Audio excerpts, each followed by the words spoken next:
ایک prime minister اپنی پوری کیبنٹ کے ساتھ غلام مرتضیٰ جتوئی کے پاس آتے ہیں اور انہیں اپنی جماعت میں شامل ہونے کی دعوت دیتے ہیں۔ آصف علی زرداری میر عابد خان سندرانی کو یہ ٹاسک دیتے ہیں کہ آپ جتوئی فیملی کو پاکستان پیپلز پارٹی میں لائیں۔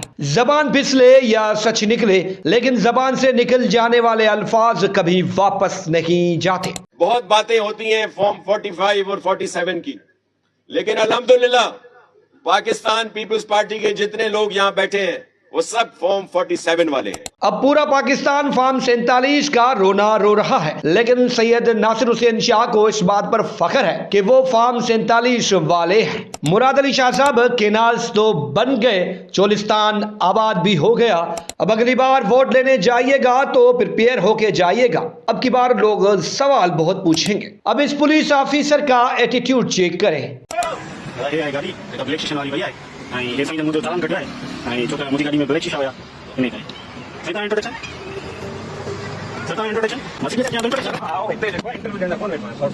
کمال کا ایٹیٹیوڈ ہے۔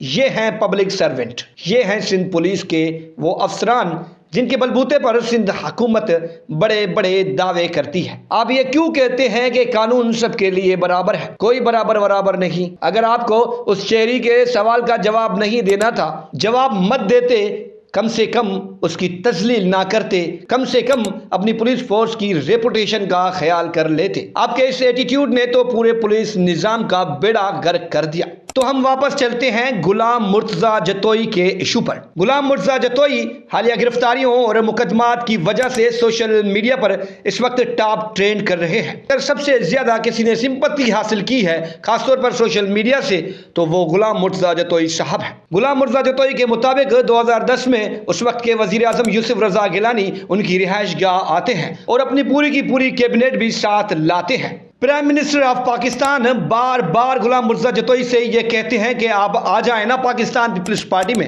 لیکن غلام مرتضیٰ جتوئی یوسف رضا گیلانی سے کچھ سوچنے کا وقت مانگتے ہیں۔ جتوئی صاحب کئی دنوں تک اس آفر کے بارے میں سوچتے رہتے ہیں اور بالآخر فیصلہ یہی ہوتا ہے کہ وہ پیپلز پارٹی میں نہیں جائیں گے۔ جب یوسف رضا گیلانی جو کہ ایک پرائم منسٹر کی حیثیت سے غلام مرتضیٰ جتوئی کو منانے میں اور پاکستان پیپلز پارٹی میں لانے میں ناکام ہو جاتے ہیں تو آصف علی زرداری میروں کے میر عابد خان سندرانی کو یہ ٹاسک سونپتے ہیں۔ میر عابد خان سندرانی کئی دنوں تک غلام مرتضیٰ جتوئی اور جتوئی خاندان کو پاکستان پیپلز پارٹی میں آنے کی دعوتیں دیتے رہتے ہیں، انہیں منانے کی کوشش کرتے رہتے ہیں، لیکن کوئی جواب نہیں آتا۔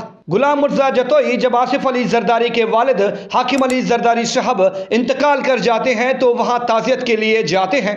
آصف علی زرداری غلام مرتضیٰ جتوئی سے تعزیت وصول کرنے کے بعد کہتے ہیں کہ آپ آ جائیں نا پاکستان پیپلز پارٹی میں۔ آصف علی زرداری غلام مرتضیٰ جتوئی سے کہتے ہیں کہ ہم نے میر عابد خان سندرانی کو ٹاسک دیا تھا آپ کو منانے کے لیے، کیا انہوں نے آپ سے بات نہیں کی؟ غلام مرتضیٰ جتوئی آصف علی زرداری کے سامنے ہاتھ جوڑتے ہیں اور تعزیت کرنے کے بعد اپنے گھر چلے جاتے ہیں۔